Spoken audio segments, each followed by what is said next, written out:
मगर अग्निवीर को जवान नहीं कहा जा सकता। अग्निवीर शहीद हुआ, मैं उसे शहीद कह रहा हूं, मगर हिंदुस्तान की सरकार उसे शहीद नहीं कहती।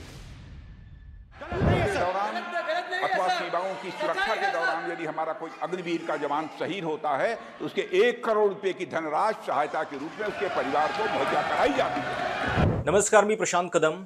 देशासाठी बलिदान देणाऱ्या जवानाच्या कुटुंबियांना नंतर काय मिळतं याची चर्चा करायला लागणं किंवा त्याचा हिशोब करण्याची वेळ येणं ही खूप अस्वस्थ आणि वेदनादायी गोष्ट आहे।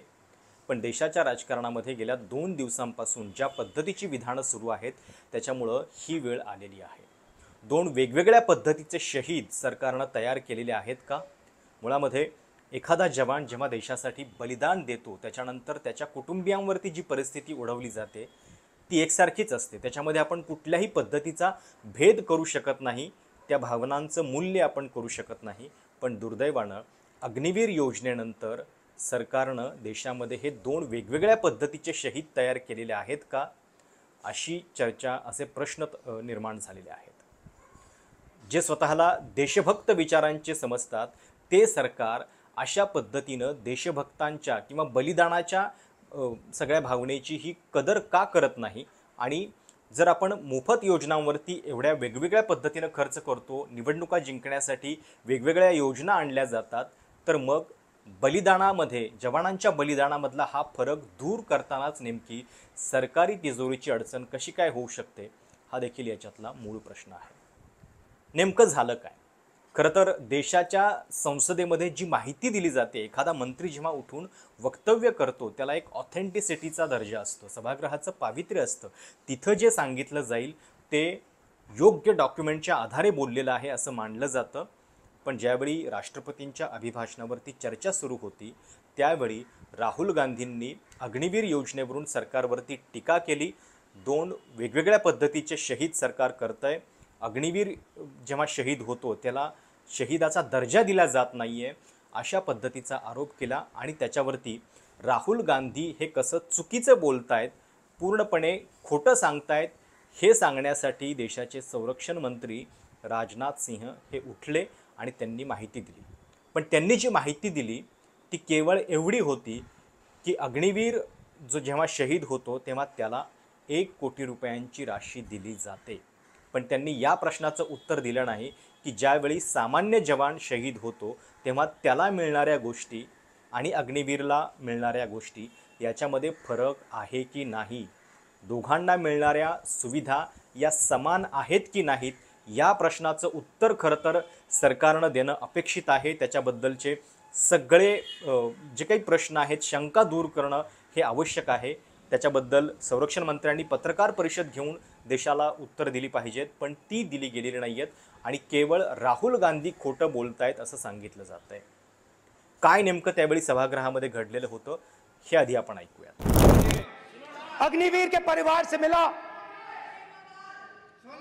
छोटा सा घर था, छोटा सा घर था।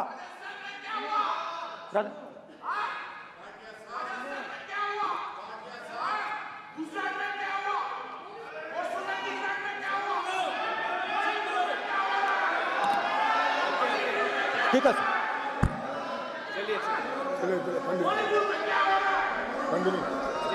छोटे से घर में अग्निवीर शहीद हुआ, लैंडमाइन ब्लास्ट में शहीद हुआ।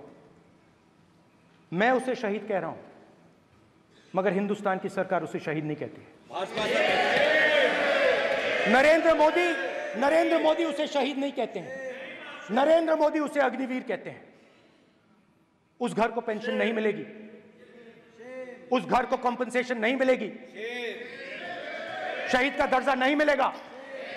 और बेचारे बैठे हुए थे, 3 बहनें थी, एक साथ बैठी हुई थी, रो रही थी। आम जवान को पेंशन मिलेगी, जरूर दुख होगा, मगर हिंदुस्तान की सरकार आम जवान की मदद करेगी। मगर अग्निवीर को जवान नहीं कहा जा सकता।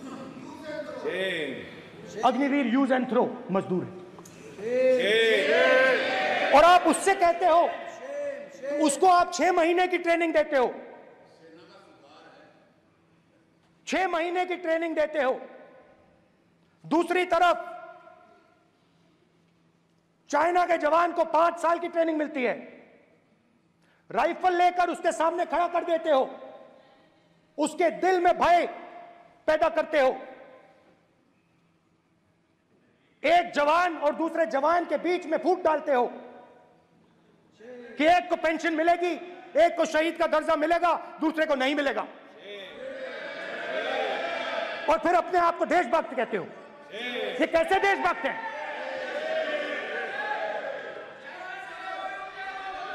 फिल्म स्टार जैसी फोटो थी उस लड़के की, फिल्म स्टार, बॉलीवुड स्टार की फोटो थी। मैं सोच रहा था, देखो इस युवा ने जान दी। स्पीकर सर,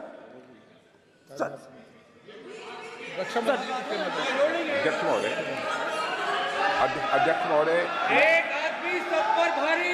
अध्यक्ष महोदय, मैं नेता प्रतिपक्ष से अनुरोध करना चाहूंगा, गलत बयानी करके सदन को गुमराह करने की कोशिश गलत नहीं है सर, गलत नहीं है सर, कर देना चाहता हूं कि युद्ध के दौरान अथवा सीमाओं की सुरक्षा के दौरान यदि हमारा कोई अग्निवीर का जवान शहीद होता है तो उसके 1 करोड़ रुपए की धनराशि सहायता के रूप में उसके परिवार को मुहैया कराई जाती है। इस प्रकार की गलत बयानी से सभी को गुमराह करने की कोशिश नहीं की जानी चाहिए संसद में। म्हणजे 2 वेगवेगळ्या पद्धतीचे शहीद तयार केले जात आहेत हे राहुल गांधींचं म्हणणं होतं। अग्निवीरला शहीदाचा दर्जा दिला जात नाहीये, त्याच्याबद्दल नेमकी काय स्थिती आहे हे खरं तर राजनाथ सिंह यांनी स्पष्ट करणं गरजेचं होतं, त्याचं उत्तर देणं आवश्यक होतं, पण ते उत्तर न देता त्यांनी एक प्रकारे या मुद्द्याला बगल देण्याचा प्रयत्न केला आणि केवळ एवढंच उत्तर दिलं की अग्निवीरला सुद्धा 1 कोटी रुपये जे आहेत ते दिले जातात, पण त्याच्यातून या गोष्टीचं पूर्णपणे समाधान जे आहे ते होत नाही। एक तक्ता आहे माझ्याकडं आणि त्याच्यातून आपण बघूयात की अग्निवीर आणि सामान्य जवान यांना नेमकं काय मिळतं। खूप मोठी यादी आहे, मी तुम्हाला ती वाचून दाखवतोय। जेव्हा एखादा जवान शहीद होतो त्याच्यानंतर नेमकं काय मिळतं, अग्निवीर आणि सामान्य जवान। विम्याची रक्कम किती मिळते? अग्निवीरला 48 लाख रुपये, सामान्य जवानाला 75 लाख। उरलेलं वेतन जे आहे ते कशा पद्धतीने मिळतं, तर अग्निवीरला 4 वर्षांचं वेतन मिळतं, सामान्य जवानाला सेवानिवृत्तीचं जे वय आहे तोपर्यंत मिळत राहतं। जी अनुग्रह राशी आहे, एकत्रित मिळणारी रक्कम, ती अग्निवीरला 44 लाख रुपये आहे, सामान्य जवानाला 55 लाख रुपये आहे। युद्ध हताहत कल्याण कोष दोघांसाठी समान आहे, 8 लाख रुपये। ग्रॅच्युइटी अग्निवीरला मिळत नाही, सामान्य जवानाला 20 लाखांपर्यंत मिळते। कुटुंबाला पेन्शन अग्निवीरला मिळत नाही, सामान्य जवानाला 100% मिळते वेतनाच्या प्रमाणामध्ये। आर्मी बेनेवोलंट फंड अग्निवीरला मिळत नाही, सामान्य जवानाला मिळतो। सोबतच परिवाराला मिळणाऱ्या ज्या इतर सुविधा आहेत त्याच्यामध्ये पण फरक आहे। आरोग्याच्या सुविधा अग्निवीरला मिळत नाहीत, सामान्य जवानाला त्यांच्या कुटुंबियांना निशुल्क मिळतात। कॅन्टीन सुविधा अग्निवीरच्या कुटुंबियांना मिळत नाही, सामान्य जवानाला योग्य पद्धतीने मिळते। ट्यूशन आणि हॉस्टेल अग्निवीरला मिळत नाही, सामान्य जवानाच्या कुटुंबियांना निशुल्क। शिक्षणामध्ये आरक्षण अग्निवीरसाठी नाही, योग्य पद्धतीचं आरक्षण सामान्य जवानांसाठी आहे।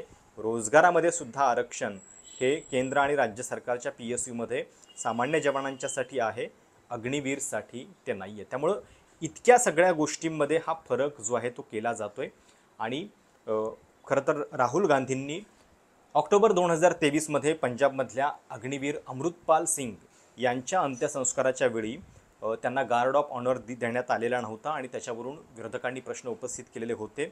त्यांचं पार्थिव खाजगी वाहनातून त्यांच्या घरी नेण्यात आलेलं होतं। हे प्रकरण वादात सापडल्यानंतर भारतीय लष्करानं स्पष्ट केलेलं होतं की अमृतपाल सिंग हे स्वतःला झालेल्या दुखापतीमुळे मरण झालेले होते, त्यामुळे त्यांना गार्ड ऑफ ऑनर देण्यात आलेला नव्हता। या कुटुंबियांच्या घरी जाऊन राहुल गांधींनी भेट घेतलेली होती आणि त्याच्यानंतर त्यांनी संसदेमध्ये हा आरोप केलेला होता। काँग्रेसच्या एक्स सर्व्हिसमेन डिपार्टमेंटचे जे प्रमुख आहेत त्यांनी सुद्धा काल पत्रकार परिषद घेतली आणि या 2 गोष्टींमध्ये कसा फरक आहे हे त्यांनी विस्तृतपणे सांगितलं। साथियों, बात आई अग्निवीर को क्या दिया जाता है और अग्निवीर को क्या नहीं दिया जाता। राहुल जी का मुद्दा है कि देश की सेना के साथ, सैनिकों के साथ, शहीदों के साथ भेदभाव नहीं होना चाहिए। दो तरह के सैनिक नहीं होने चाहिए, दो तरह के शहीद नहीं होने चाहिए। अग्निवीर शहीद को कुछ सम्मान और रेगुलर सैनिक को कुछ और सम्मान, ये हमारे देश की ना तो परंपरा रही है और ना कांग्रेस पार्टी की नीति रही है और परंपरा रही है। तो इसलिए हम इस सवाल को उठाएंगे और इस सवाल को उठाया और इस सवाल को छोटा ना बनाएं। ये एक अजय सिंह का मामला नहीं है। जो लुधियाना से आता है, रामगढ़ सरदारा का रहने वाला लैंडमाइन का शहीद है, ये उसका मामला नहीं है। उसके साथ साथ 13 जो अग्निवीर शहीद हुए हैं उनका मामला है। उनको क्या सरकार ने दिया, क्या नहीं दिया, उसके बारे में आप बाद में बताएंगे। लेकिन 13 अग्निवीर जो शहीद हुए हैं उनको, ये 1,20,000 अग्निवीर जो सेवारत हैं सेना में, ये उनका मामला है। ये 80,000 ट्रेनिंग सेंटर्स के अंदर जो अग्निवीर की ट्रेनिंग ले रहे हैं, ये उनका मामला है। ये देश की सेना का सुरक्षा का मामला है। और चीज बताना चाहूंगा कि मोदी जी अगर इस स्कीम को बहुत बेहतर मानते हैं तो 2014 में उन्होंने सैनिकों के नाम पर, राष्ट्रवाद के नाम पर, देश को मजबूत करने के नाम पर, मजबूत सेना देने के नाम पर, दोनों बॉर्डर्स को सेफ करने के नाम पर वोट मांगी थी और आपने भर भर कर वोट दी थी। 2019 में उन्होंने पुलवामा के नाम पर, बालाकोट स्ट्राइक के नाम पर कहा था कि मैं पहले फर्स्ट टाइम वोटर से कहना चाहूंगा कि अगर उनकी वोट हमें मिल सकती है तो वो सही श्रद्धांजलि होगी। आपका ये कार्यकाल 2024 में आपने इतनी पाथ ब्रेकिंग और इतनी बढ़िया फ्लैगशिप स्कीम, अग्निपथ स्कीम अगर लेकर आए हो तो आपने क्यों नहीं इसके नाम पर वोट मांगे? खोए हैं वोट, क्योंकि आपका राष्ट्रवाद का जो ढकोसला था, सूडो नेशनलिज्म था, वो चरमरा गया। लोगों का विश्वास आपके ऊपर खत्म हो गया और तभी आपको जहां से हम जो कहते हैं कि जहां से फौज में सैनिक आते हैं, नर्सरी कही जाती है, वहां पर आपको 80 से ज्यादा सीटों का नुकसान हुआ। तो इसलिए हम इनको बताना चाहेंगे कि आपने ये देश के लिए गलत स्कीम लेके आए हो, सेना के लिए गलत स्कीम लेकर आए हो, और अगर आप इसको वापस नहीं करते, कांग्रेस पार्टी ने वचनबद्ध है कि वो इसको वापस करेगी। Personally, I feel that Mr. Rajnath Singh in the parliament has said that the scheme was discussed with 158 organizations. This is shameful because this is a scheme, it is to be discussed internally only with the stakeholders. Agnipath scheme or any scheme of the government is not for discussion on the streets or for media trial. It has to be foolproof. It has to start with a pilot project, which did not happen. या सगळ्या वादानंतर भारतीय लष्करानं सुद्धा एक स्पष्टीकरण दिलेलं आहे। खरं तर या राजकारणामध्ये लष्करावरती अशा पद्धतीच्या स्पष्टीकरणाची वेळ येणं आणि ते स्पष्टीकरण जे आहे ते सरकारच्या दबावानंतर दिलं जातंय का, हा पण याच्यातला प्रश्न आहे। पण इंडियन आर्मीनं एक क्लॅरिफिकेशन जे आहे ते ट्विटरवरती दिलेलं आहे आणि त्याच्यातून हे सांगितलेलं आहे की टोटल अमाउंट जी मिळते अग्निवीरच्या कुटुंबियांना ती साधारणपणे 1.65 कोटी रुपयांची आहे। आणि शेवटी त्यांनी असं म्हटलंय की it is reemphasise that emoluments due to a fallen hero are paid expeditiously to the next kin of departed soldiers including अग्निवीर्स।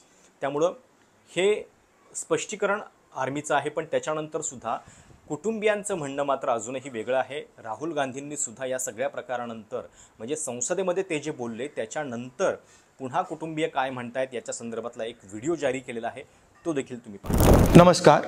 संसद में अपने भाषण में मैंने कहा सत्य की रक्षा हर धर्म का फाउंडेशन है। जवाब में राजनाथ सिंह जी ने शिवजी की फोटो के सामने पूरे हिंदुस्तान को, देश की सेना को और अग्निवीरों को कॉम्पनसेशन के बारे में झूठ बोला। मैंने अपने भाषण में कहा था मेरी बात मत सुनिए, उनकी बात भी मत सुनिए। अग्निवीर के परिवारों की बात सुनिए। कोई सहूलत नहीं मिली ना सेंट्रल गवर्नमेंट, पंजाब सरकार ने दी हमें, चलो जो भी है मनता हक, तो सेंट्रल गवर्नमेंट ने कुछ नहीं दिया हमें। बोलते आएंगे पैसे, इलेक्शन आ रहा है, वो आ रहा है, ना जाने कब आएगा। शहीद अजय सिंह जी के पिता ने मेरे और रक्षा मंत्री के भाषण सुनने के बाद ये बयान दिया है। जो राजनाथ ने कल बयान दिता कि 1 करोड़ रुपए का शहीद परिवार को भेज चुके हैं, सानू कोई मैसेज नहीं, ना कोई पैसा आया हाल तक जी। राहुल गांधी बहुत आवाज उठा रहा, सदन दे बैठा हंगामा कर रहा भी शहीदां दे परिवारां नूं इन्हां दी बनदी जो सहूलतां मिलनी चाहिए, अग्निवीर योजना बंद होनी चाहिए, रेगुलर भर्ती होनी चाहिए। रक्षा मंत्री जी ने संसद में शहीद अजय सिंह जी के परिवार से, अग्निवीरों से, सेना से और देश के युवाओं से झूठ बोला है। रक्षा मंत्री जी, आप इन सब से माफी मांगिए। डरो मत, डराओ मत, सत्यमेव जयते। त्यामुळं राहुल गांधी जेव्हा अग्निवीर योजनेबद्दल इतक्या आक्रमकपणे बोलले तेव्हा सुरुवातीला अनेकांना असं वाटलं की ते भावनेच्या भरात बोलतायत, खोटं बोलतायत, सरकारवरती आरोप करतायत आणि इतक्या तातडीनं राजनाथ सिंह यांनी स्पष्टीकरण दिलं त्यामुळं अनेकांना असं वाटलं, माझ्यासह अनेकांना असं वाटलं की राहुल गांधींच्या बोलण्यामध्ये कदाचित तथ्य नसावं। पण आता ज्या पद्धतीचे दावे समोर येत आहेत किंवा ज्या पद्धतीची माहिती समोर येते त्याच्यातून एक गोष्ट तर स्पष्ट होतीये की शहीदांमध्ये अशा पद्धतीचा फरक केला जातोय का? ज्या सुविधा सामान्य जवानाला मिळतात त्या अग्निवीरला का मिळत नाहीत?